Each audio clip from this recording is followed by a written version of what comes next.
Ao Céu, uma empresa a serviço da vida e da saúde. E estamos de volta, falando hoje com o Dr. Luciano Ribeiro sobre os distúrbios do sono. Doutor, a insônia, ela é uma doença?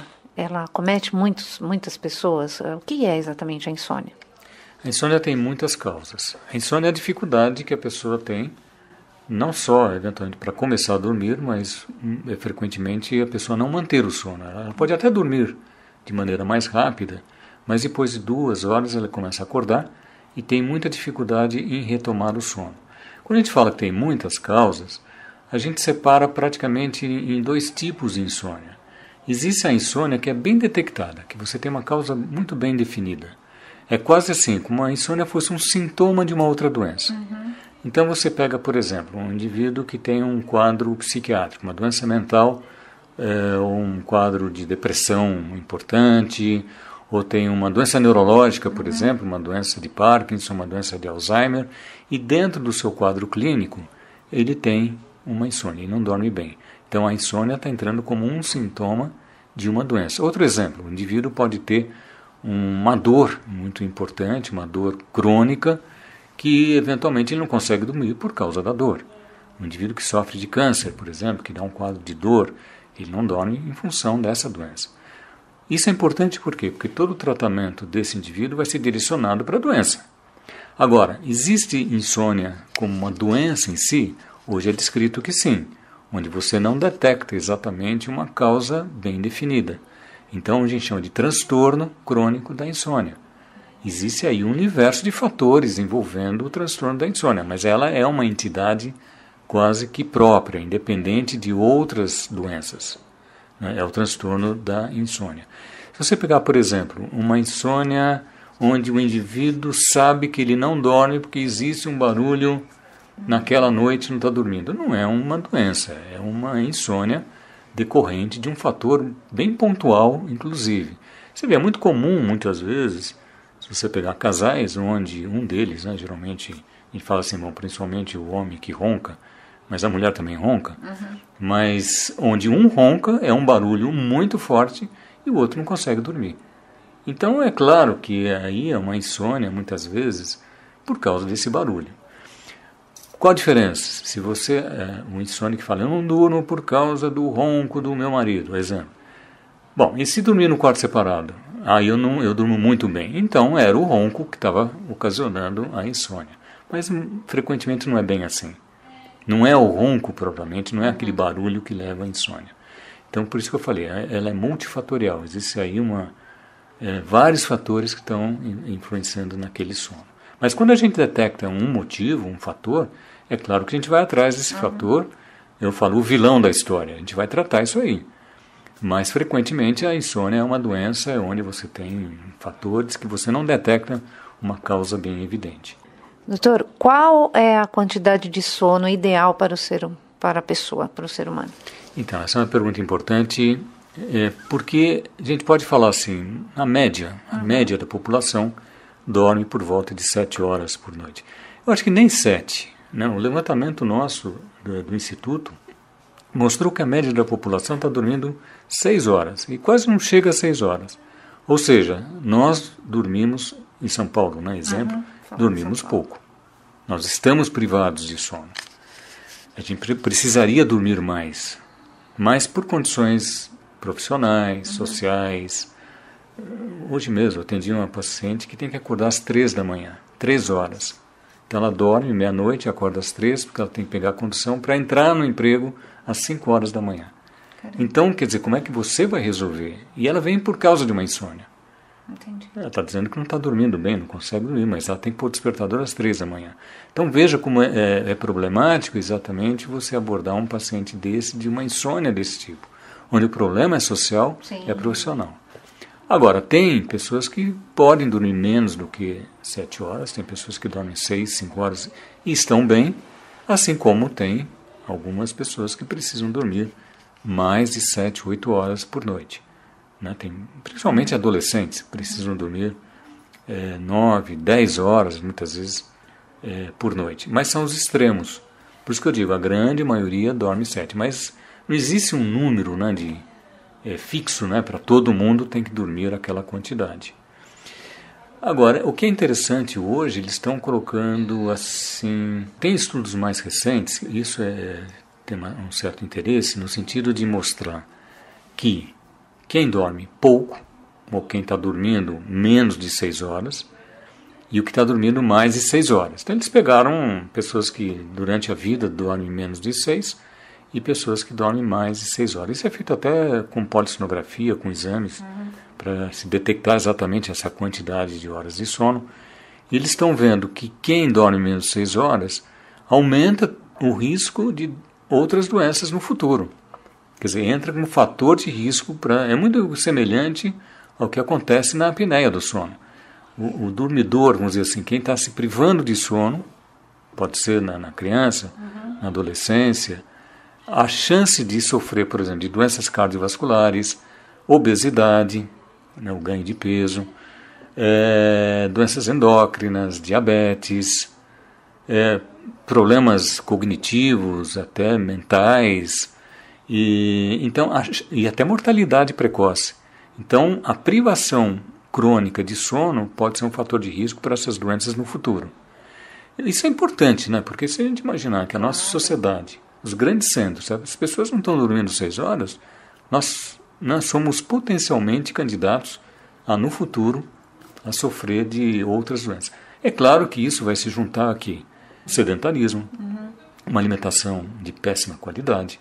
É claro que é um contexto muito mais amplo, mas o sono está entrando aí como fator de risco também. A pessoa pode, até vamos brincar assim, que a teimosia ao dormir, a pessoa sente sono, mas ela quer ficar conectada, ou quer ficar vendo alguma coisa na TV, enfim, e acaba prorrogando. Isso, ela pode acarretar uma doença como a insônia? Pode, às vezes já é a própria insônia, porque existe um termo até interessante, que a gente até saiu na mídia, né, que é a sonorexia, em paralelo à anorexia. Okay. O sonorético é aquele indivíduo que não quer dormir, ele acha bobagem dormir. Então ele se priva de sono, voluntariamente. Então hoje a sociedade favorece muito, né, a você não dormir, porque você vive numa sociedade de 24 horas. Você tem atividade para 24 horas. E se o indivíduo quiser, ele acaba dormindo muito pouco. Por uma vontade própria, que ele acha que dormir é perder tempo. Então ele acaba arrumando coisas para fazer. E hoje cada vez mais, né? Se a gente imaginar, estamos pegando crianças, adolescentes, onde a noite vira uma loucura, né? Quer dizer, o que ele vive em função de computadores, internet, né? Todos esses, o Face, o WhatsApp. Eu dou o exemplo do WhatsApp, por exemplo, né? Que o indivíduo, a criança, o adolescente vai para a cama, leva o celular e fica conectado. Se cai o barulhinho lá às 2 horas da manhã, é a curiosidade de saber quem está mandando alguma coisa. Aí ele já perdeu o sono. Fora a emoção envolvendo todo aquele processo, né? Antigamente era engraçado, quando a gente falava assim, higiene do sono, a gente falava, tira a televisão do quarto, né? Televisão era a única coisa. Hoje não, tira a TV, tira o computador, tira celular, tira joguinhos, você tira tudo. Por quê? Porque hoje é uma realidade, né? É isso que a gente está vivendo. Doutor Luciano, as pessoas que têm dificuldade em começar a dormir, necessariamente isso é insônia? Não é obrigatoriamente que ele seja rotulado de insônia. Por quê? Porque existe uma parte da população, 5 a 10%, que são pessoas que saem fora do ritmo que a gente considera como a grande maioria, que é dormir por volta de 11 horas da noite, 10, 11 horas, e acordar 7 horas da manhã. Essa é 90% da população, mais ou menos, obedece a esse ritmo. E quem sai fora desse ritmo... até tem um livro interessante, a gente pode comentar, que é Longe da Árvore, né, que é de um psicólogo americano, muito interessante, que ele trabalha com as exceções, com as diferenças. E no nosso meio aqui a gente fala que é fora da casinha, né? Fora da casinha. Fora da casinha. É a tradução do distante da árvore, longe da árvore. Mas o que isso quer dizer? Que são pessoas normais, mas porém eles têm ritmos diferentes. E o grande problema nosso é o chamado vespertino, quer dizer, o atraso de fase. Isso começa na infância. E isso é genético. Ou seja, não é que você vai ser vespertino se você escolheu dormir tarde e acordar tarde. Não. Você foi né? Você tem geneticamente organizada para isso, para você dormir tarde e acordar tarde. Mas o que a sociedade faz? Trazer você para a grande maioria. Ou seja, você tem que dormir às 11 e acordar às 6, 7 da manhã. E aí é o grande problema, porque o vespertino não consegue. E o grande problema da vespertinidade é o preconceito. Nós estamos, seguramente você deve conhecer algum vespertino. Todos nós convivemos com os vespertinos e sabemos da briga, né, que esse indivíduo tem desde a infância, com os pais, com professores, com os colegas, com os patrões, porque eles têm muita dificuldade. Então eles não são vagabundos, eles são diferentes. E o vespertino ele tem que atender ao ritmo dele, dentro do possível. Ele vai ser feliz assim. Né? Ele vai dormir mais tarde, acordar mais tarde se ele puder, e geralmente pode, sem medo de ser feliz. Então essa é a abordagem. Então ele não é insone. Ele está desajustado do ritmo que é dele, que é o ritmo natural. Ele quer dormir às 11. Aí ele tem que tomar remédio, ele vai nos médicos, vai em busca de tratamento, quando o problema é comportamental. Doutor, qual é o tratamento para a insônia? O tratamento do transtorno da insônia, é claro que quando a insônia é um sintoma dentro de uma situação que você detecta uma causa, você vai tratar a causa. Ok. Mas a doença insônia, onde você muitas vezes não acha um fator principal da causa daquela insônia, que a gente chama de transtorno da insônia, você tem dois tipos de tratamentos que não são excludentes, que eles andam juntos, que é o tratamento com remédio, farmacológico, que a gente chama, que hoje você tem medicamentos mais seguros, não só indutores do sono, a gente chama de hipnóticos, você tem alguns antidepressivos que têm uma ação sedativa, então existe um tratamento hoje seguro, farmacológico, e paralelamente você tem um tratamento não farmacológico. E a principal técnica, né, de terapia é a chamada terapia comportamental cognitiva. Porque como a insônia se cronifica em função de hábitos, comportamentos inadequados, pensamentos inadequados, é isso que cronifica a insônia. A terapia comportamental vai em cima disso, mudar comportamentos e mudar pensamentos. Então é uma terapia breve, geralmente 6 sessões, 1 mês e meio, 1 por semana, onde é focado o problema da insônia. Eu digo assim, quer dizer, isso é o que nós temos, e que trata e que cura a insônia. E tem muitas coisas que não se devem fazer, né, na insônia. Então tem medicamentos que não se deve usar mais. Por quê? Porque são medicamentos de tranquilizantes, que levam à dependência, que alteram a estrutura do sono. Então o indivíduo pode até se beneficiar, achar que o medicamento está tendo um efeito positivo no início, mas depois ele vira dependente daquele medicamento. Então o medicamento correto é fundamental.